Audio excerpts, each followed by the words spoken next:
Hello, thank you for joining me at Starwell Astrology. I'm Shari. I am a Western tropical astrologer and author, and also I specialize in shadow work. Today, the topic is Venus. And what does Venus have to do with shadow work? Venus plays an important role in our natal chart, but she's commonly regarded as the goddess of love. But she's much more complex than that. Most of us know that she rules pleasures, desires, money, our emotions, our values. And she's just the goddess, that embodies the energy of love. And she is also well known for being the archetype of feminine energy. Venus shows our dual nature. So we know that there's a dark side and there's a light side to us. And shadow work is all about healing the dark side. And if we can understand how our Venus works in our personal natal chart, we can understand our shadow side, our emotional shadow side, because Venus rules emotions. And our emotions is what motivates us to take action. And the action is Adam. But from an esoteric and astrological and astrotheological perspective, she represents the polar opposite of masculine energy, which is Adam. We discussed Adam and Mars in the previous video, but we showed where Adam is also the atom. So if Adam is the atom, Eve symbolizes the electron that comes from the atom. Eve is also Venus. And because Venus and Eve represent the dual nature of good and evil, God and devil, from Venus's perspective in astrology, although she's the goddess of love and pleasures and desires and money and emotions and values, she has two phases in which she appears in the sky. And this is also representing her dual nature. So Venus rules two signs. She rules Taurus and she rules Libra. Now, as I said, Venus is a lot more complex than most of us are led to believe. But first, let's just talk about in astrology. She rules Taurus and the second house in the natal chart. And those commonly, although they're not supposed to be the exact same, what they represent is very similar in that Taurus and the second house are about our resources. They're also about what we put in our mouth. They're our values. It's also what we enjoy as far as the pleasures, the physical pleasures, touch, taste, smell, and all the five senses. Venus in Taurus also is very engaged in pleasures. The fine things in life really does come from Libra, which is also the second house that she rules, or the second sign that she rules, and the seventh house. Now, the seventh house in astrology is related to relationships, all kinds of relationships, relationships with our family, our friends, but primarily our spouses and also business partners. And Libra is representative also of that seventh house energy. And Libra is more interested in balance and harmony and peace. And although she represents love in relationships, more so than love of like food, which is Taurus, she still loves the refined, has a refined taste. She loves fine wine and fine art and the finer things in life, the finer qualities of life. But in Libra, she's more geared towards personal relationships, one-to-one relationships. And a lot of her values will come from what it is that she thinks is important in relationships.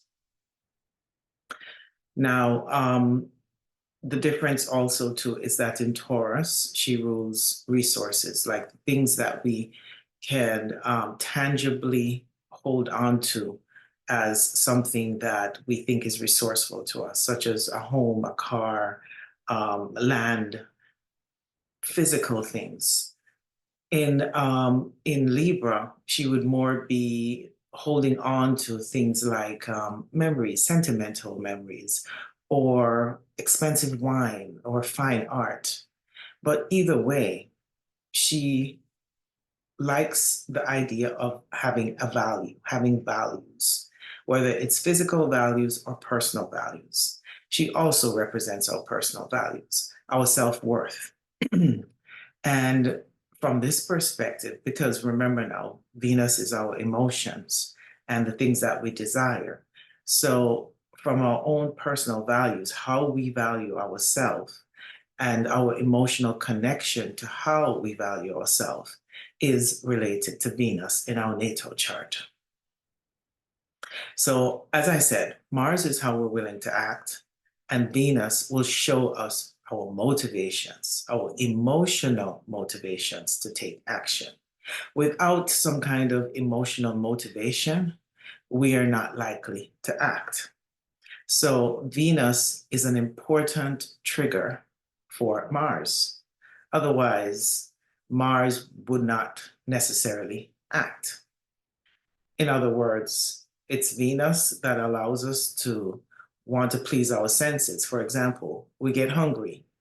We need tangible food to eat, and it will please our senses and make us feel satisfied to eat. But unless we're hungry, we're not likely to take action. And Mars is the action we take. Of course, I didn't show the emotional connection in that, but that was just a very general idea of how Venus and Mars works together in our chart.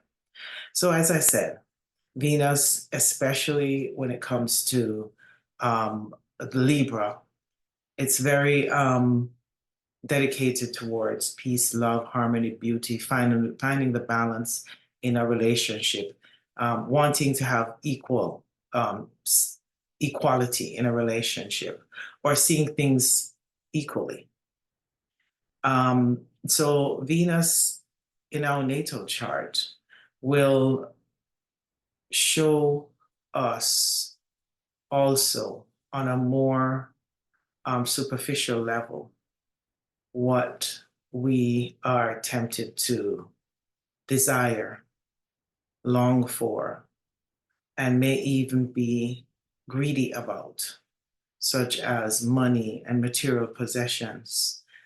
We become very attached on a superficial level through a Venus that is starved. It's not being fed, or, and when I say being fed, meaning from an emotional point of view, especially from very young or from past lives.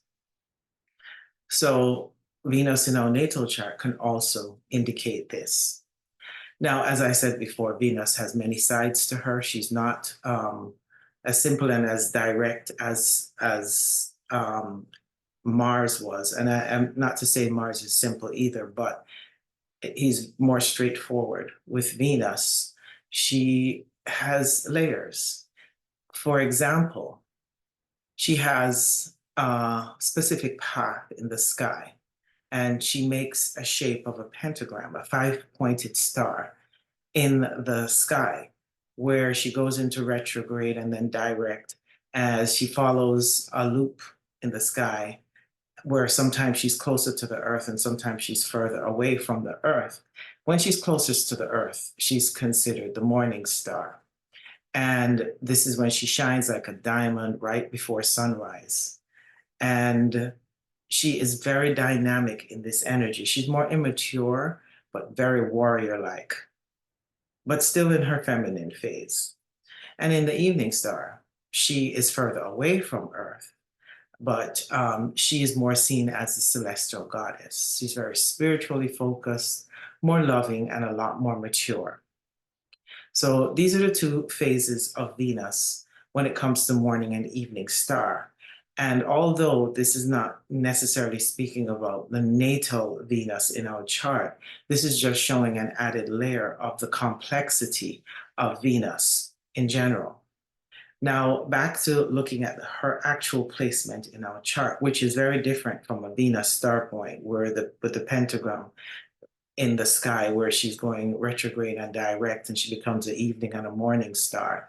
That's a whole different area to look at for Venus, and that's a 4 and 8 year cycle. And based on your Venus star point, it means certain things in your chart.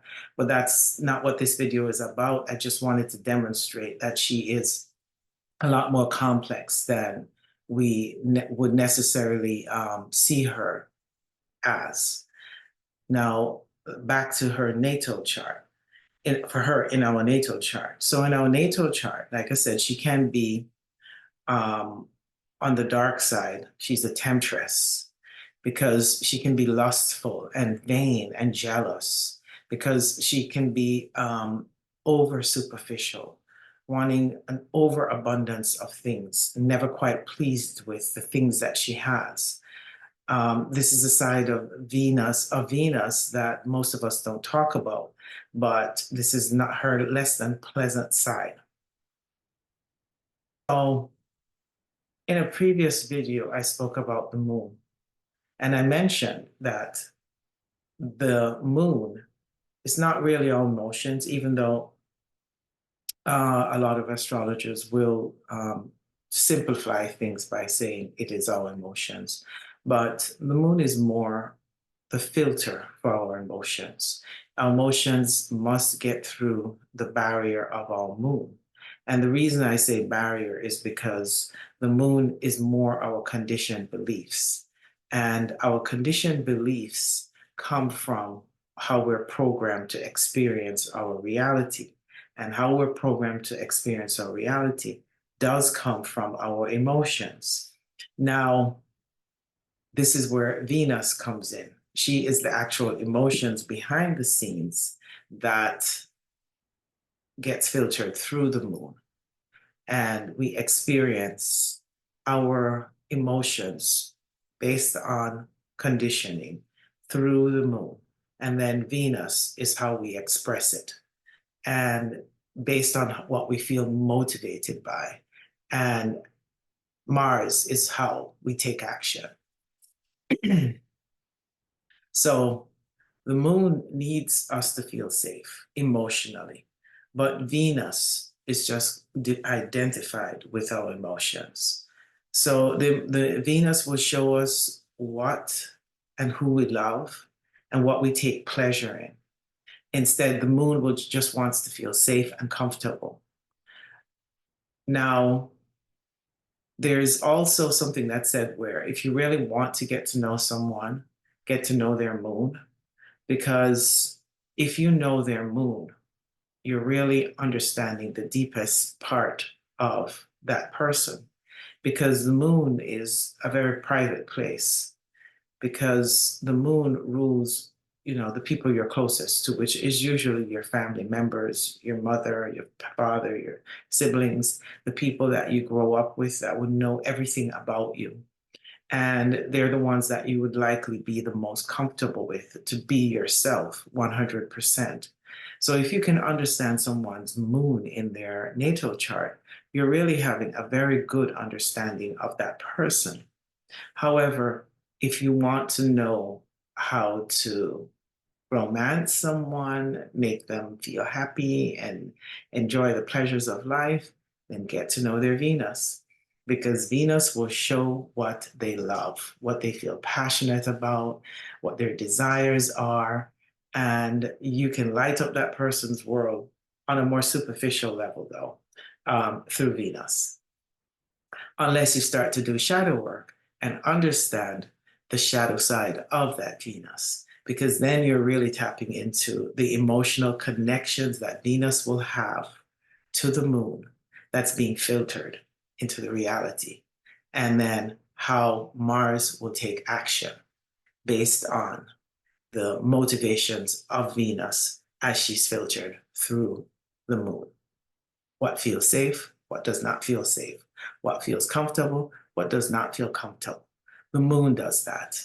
Venus is the emotional trigger. Mars is the action. So I hope I made that clear. So I want to now talk about the esoteric perspective or astrotheological perspective of Venus. As I said earlier in the video, that Venus is depicted as Eve. And this is about Adam and Eve being represented as masculine and feminine energy. And the masculine and feminine energy is not talking necessarily, it's not talking about male and female, man and woman. It's talking about on an energetic level, each of us embody masculine and feminine energies. We need them in order to make anything in this reality. It takes the polar opposites to come together to create that triad, that third part of us. For example, there's the father, and then there's spirit, which is the mother that create the son, Christ. And this is duplicated 100 times in this reality. Everything that happens takes two to create the third, and the two must be polar opposites, polarizing energies, which requires masculine and feminine energy. So let's step back a little bit. Let's go back to Mars. Mars, who I have said before is Adam, is the ruler of Aries, the first house, which is represented as how the soul enters into the body by being birthed through the womb, the cosmic womb of the 12th house, which is the last zodiac sign in the wheel of karma. And the cosmic womb being the 12th house, past life, ancestral line, the spirit world, the cosmos, the void. The 12th house is described as so many things. It's just the creative pool of life. And everything goes back to it, but also everything comes from it. So coming from that 12th house into the first house is Aries, where we're bringing something from that, created from that, or manifestation from that cosmic soup of energy is getting birthed into the first house, which is ruled by Aries. And we create life. And therefore, the first human is born. And we call that human Adam. Now, Adam, as I explained in the previous video, is represented as red, the color red representing earth. It said that Adam comes from red earth. And it's more speaking of Adam being materialized into the physical. Now, I'm mentioning this because I want to show the polar opposites between Adam and Eve. Now, if Adam rules red, then Eve rules blue, violet really, but let's say blue. And from this perspective, we're talking about how we see this reality. So Adam is born into the first house, but as humans, we only see 1% of reality. And the reality we see comes through the prism of our physical eyes as a reflection. And it ranges from red to blue or red to violet. And this represents a very small percentage, a very, like I said, 1% of the actual light spectrum that we have access to. We cannot see gamma rays or X-rays or ultraviolet rays.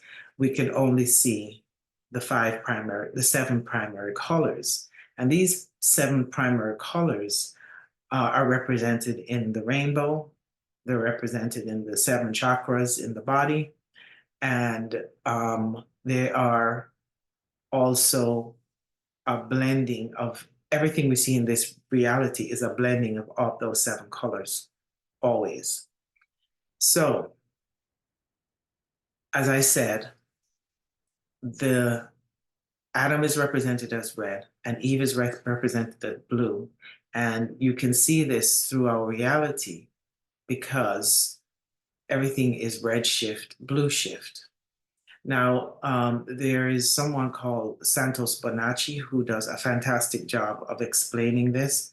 And I would recommend that you refer to his videos if you want to know more about redshift, blue shift, and how it works through the Taurus field, and how the scientific perspective of it. I'm not really that good at explaining all of that. Hopefully, I'll get better at some point.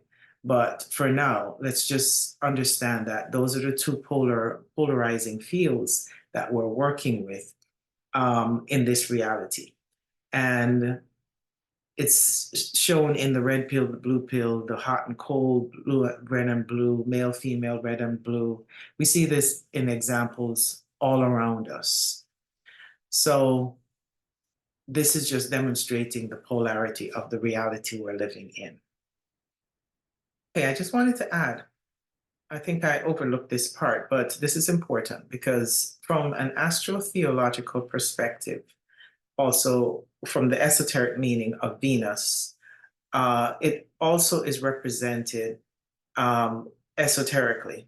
But first, let's go back to Aries, because then it will give a better understanding for Venus. So in this chart, it shows that Aries rules the first house, and it's symbolically represented as the ram's horn. And based on the esoteric meaning to the ram's horn, it symbolizes the hippocampus in the brain, which is also called Amon's horn. And this is because it rules the cerebrum. If you want more information on this, please refer to my previous video. But moving on from here, I just wanted to give context to why I'm going to talk about Taurus, which is ruled by Venus, and it's the second house. And that's because it's ruled by the bull. So Aries is the ram, and Taurus is the bull. And the reason it's ruled by the bull from an esoteric perspective is because it rules the cerebellum, which is our animal brain. So Aries rules the left and right hemisphere of our more human and advanced brain, and Taurus rules our lower, more animalistic brain, which is the cerebellum. Taurus also rules the neck and the throat, and emotional wounds get stuck in our throat chakra, and it gets closed when we experience wounding. So a lot of times we're unable to speak truth. And this is not meant that we're lying all the time, but a lot of times we're not even associating ourselves with truth. Instead, we are more working from conditions and expectations rather than from understanding and knowing what's true to who we are, and then being able to stand firmly in speaking from that place of truth. But once we start to do shadow work, we start to understand who we are on a more authentic level. And then we start to claim that in ourselves. And as we heal our wounding, our throat chakra will open and we're able to speak more clearly from a perspective that feels true to us instead of from the wounded, selfish, needy place that is, where we're placing our expectations on other people, honoring some false idea of who we are. I spoke about that in a previous video called The False Self. That will also give you some more clarity if you are not following what I'm saying. However, when you start to understand yourself, know thyself, as I put previously in another video, I believe that was in the moon and shadow work. However, and many of my other shadow work videos will also explain what I mean when I say authentic self and knowing thyself. Because as we heal the wounded parts of ourselves, we start to get access to who we are on a more authentic level. And we start to live in alignment with our true self as we're guided by spirit. Now, spirit that comes from within, divine spirit. Now, the cerebellum is a primitive reptilian brain, and it is instinctive but it is meant to keep us safe from pet predators. However, as it has evolved in our modern times, it's become selfish in helping us to survive individually. And now we're living more in competition with each other, divided and conquering, our little territory instead of living in unity. So this is explaining our fall, where Eve, when she eats the fruit in the Garden of Eden, has caused the fall of humankind. And we fall into that lower nature and we start to please our carnal senses because the animal brain is linked to our carnal desires and carnal senses. And these carnal desires are attached to unhealthy emotional wounds. So unless we start to understand what our wounding is coming from emotionally, we will continue to fall into our lower nature, living behind this false self that we believe is us until we start to understand who we are on a more authentic level. So Eve becomes the temptress, since she is the one who makes the choice to eat the fruit. Now, this is not, again, talking about woman and man or male and female. This is talking about feminine energy and masculine energy. And every human has both energies. So unfortunately, the stories or the allegorical meaning in the Bible, when taken literal, has been distorted to make women feel that they're the sinners and they're the lustful ones, and we're the ones who tempt men. I'm not saying that's what everyone believes, but that's often portrayed in religion. However, from a more esoteric perspective, it's just talking about the energy, the feminine energy, because the feminine energy is linked to our emotions. And when we act from our emotions, especially if we're coming from a wounded place, we're not going to make the highest choice. We're going to make choices that are aligned in something that is wounded in us. So we're living in our lower nature. So human lost its innocence by eating the fruit. And now we're meant to learn through our experiences of good and evil, where we have to find the balance. And this is where we have to walk the middle path and understand and know what good and evil is. And don't fall too far to the right or too far to the left. We stay in the middle. Now, the mission is to find our way back from the fall, from this lower self, this lower nature. And if we can walk that middle path, which I'm pointing out, but it's actually in and up, the middle inner path, in and upwards, then we start to ascend back to heaven, which is in the temple, which is Aries. And please watch the video on Mars and Aries and shadow work, and that would explain more from an esoteric perspective. Now, that was Venus when she rules Taurus and the second house. But now let's talk about Venus ruling Libra in the seventh house. So Libra represents the scales of balance. As we find an emotional balance between good and evil, then we can find our inner path back to ourselves. And Libra, although representing the fall, is also showing that we can find some kind of balance between good and evil. And based on the zodiacal wheel, from this perspective, we will see that this Libra is the first sign below the horizon. Virgo is just above, it's the sixth sign, and then after that is Libra, and it's just below the horizon. And Venus, Eve, is representative as that sine wave that moves along the ecliptic, which I explained that it's the sin of Eve in the cycle of the sun moving in the sky. I've said that this is a giant clock in the sky. So the sun starts at 6 a.m. over the horizon in Aries at 0 degrees and sets at 6 p.m. on the in the sign of Libra at 6 p.m. So this is indicating also the fall of Adam and Eve as humankind comes from eating the fruit from the tree.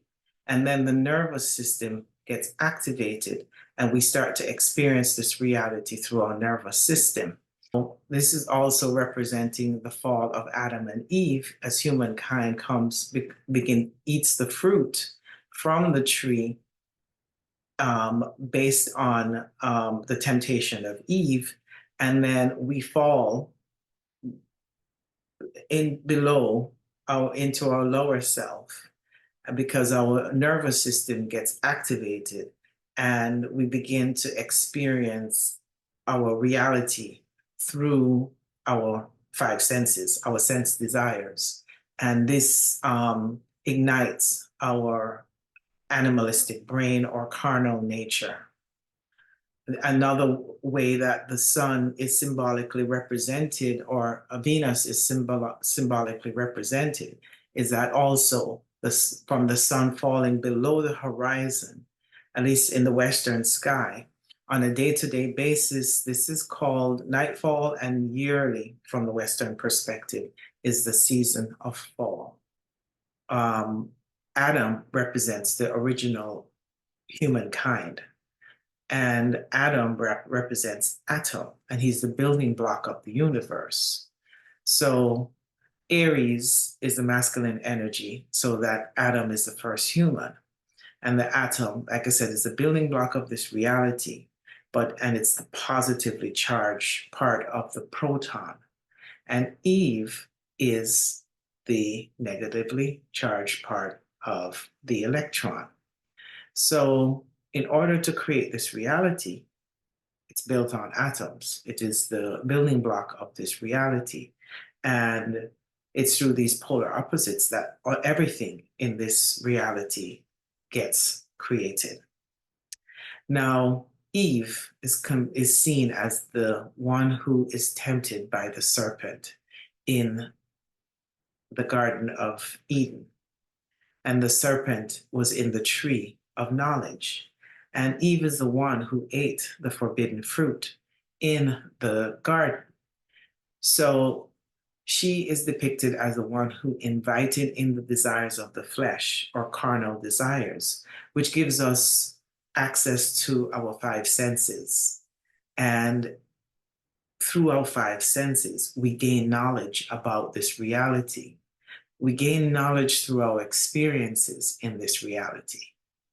So as she's depicted in the Bible, in the Genesis, in the first chapter or so, she's shown to be the one who gets the fruit, takes the bite, and now she's depicted as the temptress because she is the one who gives the apple to Adam. Now, this is symbolically showing how our emotions are what are built on desires, and our emotions and desires are very similar. And we want to feed our sense desires.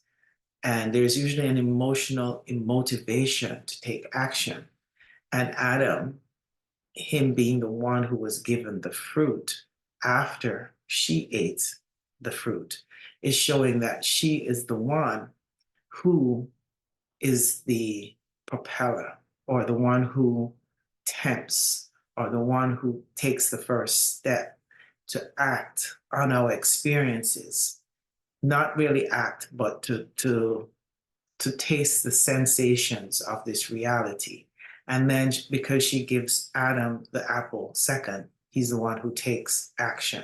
And it's showing behind the scenes that how we are made up. We first need to be motivated emotionally, to want to get access to our five senses through our desires. and then we take action. It's so automatic to us that we don't realize that this is what's happening behind the scenes. But this happens so quickly and automatically that we're not making the connection to the fact that it's because we feel emotionally motivated that we're willing to take action. So this is one of the ways to explain Eve in our Eve, which is Venus, in from an astrotheological perspective. Now, if we look at this diagram, we'll see where I show that Eve also is seen as even and is also seen as evil. And she's also Venus. Now, as you see, she's moving from, or when the sun, let's put it this way, moves from Aries to Taurus, it's moving along the ecliptic. It's called the sine wave. Now, this sine wave is also the spine, the spinal wave. We all have one in our spinal column. It's also the lumbar spine, which is also represented as the tree. The sine wave or spine it looks like a serpent. And the tree of life, which, like I said, is the tree of good and evil, both, or the tree of knowledge, all three, exist in our spine through our nervous system. And our nervous system is what we use to experience our reality. Without it, we wouldn't know what hot and cold is. We wouldn't know what taste is, smell is, sight is. It rules all the senses in the body. And Eve, being that she's the second sign from, meaning that Taurus is the second sign from Aries, means that Aries is the action of Adam. And then Eve is the one who tempts us into experiencing our carnal desires through the desire to touch, taste, smell, feel, all the five senses. And our spinal column is where our nervous system is what gives us access to experiencing these sensations. Also, just to point out that the cross of matter, I was able to indicate that to show that the cross of matter is in us. And it's the cross of Jesus, of course, but it's also the cross of matter because we're bearing the cross of living here as in sin, as the sine wave, which is, like I said, is Eve's sin, that we're now entombed in a body on earth, which is also the Garden of Eden. Now, this sine wave, as shown in the diagram, is showing how the sun moves across the sky through the zodiacal wheel. It starts at 0 Aries, which is right ascension meridian. I spoke about that in the previous video, which is the acronym for RAM, which rules Mars, rules Aries, and also is symbolically representing Adam. So from that 0 degrees of Aries, it's the season of spring. It's the beginning of the equinox. And the thing is that as the sun moves up, it's at 6 a.m. at 0 degrees also. So the sun moving on the ecliptic is also like a giant clock in the sky. It's not just for seasons. It shows the hour of the day. It's a timekeeper as it moves through the cross of matter, which I'm showing in the diagram. We're moving through time. So it's a giant clock showing hour by hour, day by day, month by month, season by season, and year by year.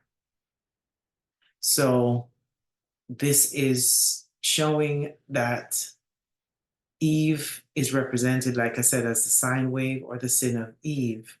And she is the complementary frequency to Adam that creates the friction necessary for reality to be manifested into a physical reality called the universe. Also in this diagram, I'm showing how Aries is the head in heaven.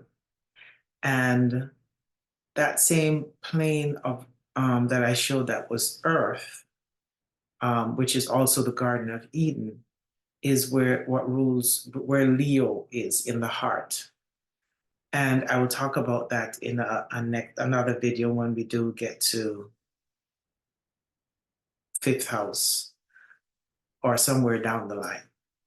Anyway, so let's go to the spinal column is also represented as Jacob's ladder. This is all astrotheology, by the way. The fruit, by the way, let's go back to the fruit. It's the heart that gives us the heart is the life giver. The heart is also Jesus. The heart is also where we are able to experience our reality because it moves the blood throughout the vessels and through the nervous system.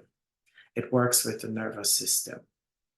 So back to the lumbar spine, where I spoke of the serpent being the lumbar spine, it's also Jacob's ladder, and it's also the stairway to heaven.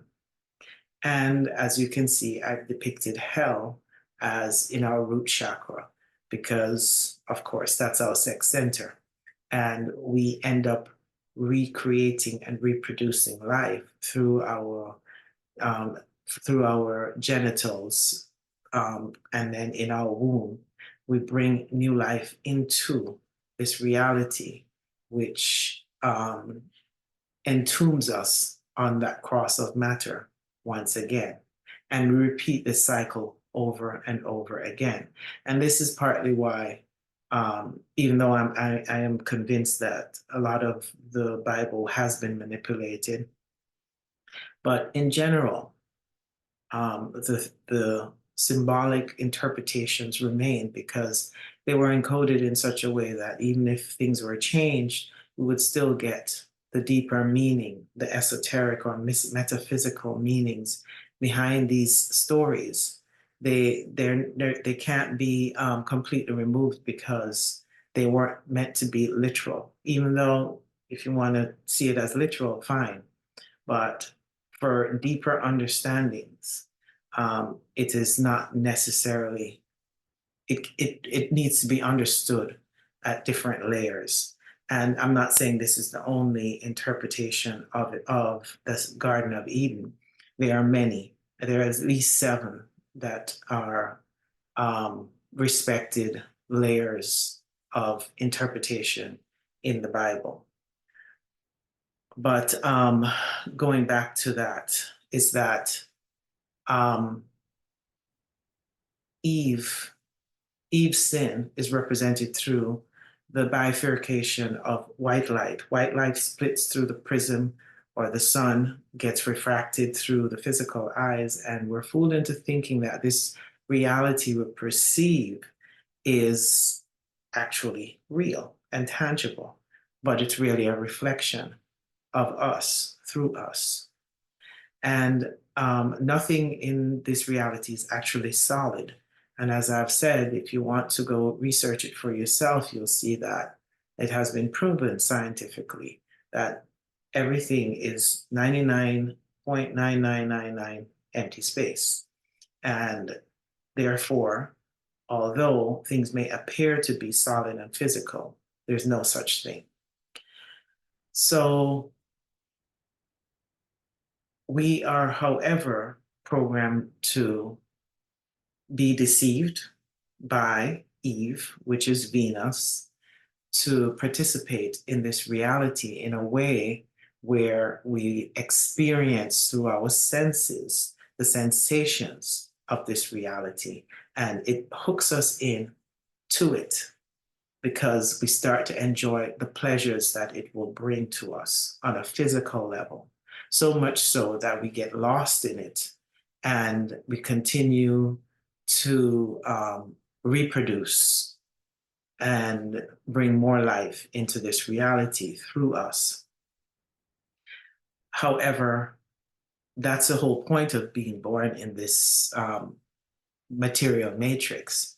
But at some point, we're meant to wake up and see that there is more to this reality than we have been focused on believing, that it represents the totality of just our physical life. We're meant to wake up and to realize that through our Venus, who, like I said, is the temptress, she represents also the seven vices in us. And these seven vices needs to be overcome. So she is the one who tempts us through our physical identification with reality. And we overindulge in greed and idleness, anger, jealousy, vanity. There are seven temptations. I hope I said them all, but if not, you can always look those up. And from this, we're meant to do the shadow work. I have to put my shadow work in there to heal these vices and make them into virtues. So if we heal our Venus, we can overcome the deceptions of falling fully for our physical reality and the temptations of feeding our sensations all the time. And we can overcome them to lean into our seven virtues, which is purity, self-restraint, integrity, forgiveness, kindness, and humility. Now, by doing shadow work, this is the only way I know that we can get to this point in ourselves, not from the personality, not from the shallow Venus energy, not from the morning star part of her, that's the immature warrior, but more the evening star perspective of her that is more spiritual and more focused on healing and also being more mature. She's also more refined. So if we can use our Venus in this way, we can start to heal our wounded parts. And as I have said, we heal on an alchemical level to ascend through the body, up through the spine, the tree of good and evil, our tree of life, and go back into our inner temple, which is within us, up towards our head in heaven, which is Aries. And we can begin to ascend alchemically. Finally, I want to add that Venus, in her highest expression, is unconditional love.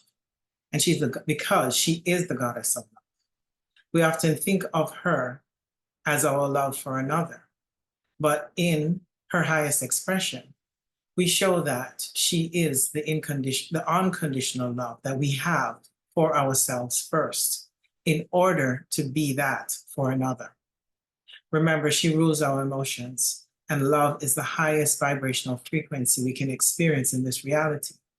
So when we heal emotionally, we're learning to trust our intuition that guides us back to ourselves, where we learned that the love we long for and seek for from others must first come from ourselves, not from out there, but from in here.